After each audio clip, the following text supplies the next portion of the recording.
مجدرة البرغل، أكلة سورية عجبتني على الآخر. المكونات متاعها أنا نحبهم هذوما، نحب البرغل برشا والعدس، وحبيت نجربها، نحب ياسر نجرب. أنا ساعات تجيني هكايا حاجة سهلة ما فيها باس واحد يجرب. اللي تراو فيه هذاك بصل فوق منها مكرمل في الزيت زيتونة، شوية زيت زيتونة خاطر هي بصلة.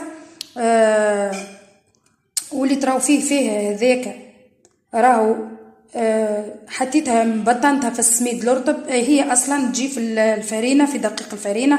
انا ما عنديش دقيق الفرينه، مشيت جربتها في السميد الرطب والله نجحت. قليتها لهنا في المقله، حطيت شويه زيت زيتونه كميه وتلهيت بها باش ما تتحرقش خاطر يلزمها تتكرمل. وبعد بتبيعها خاطر علاش في الزيت زيتونه، خاطر انت باش تحطها معناها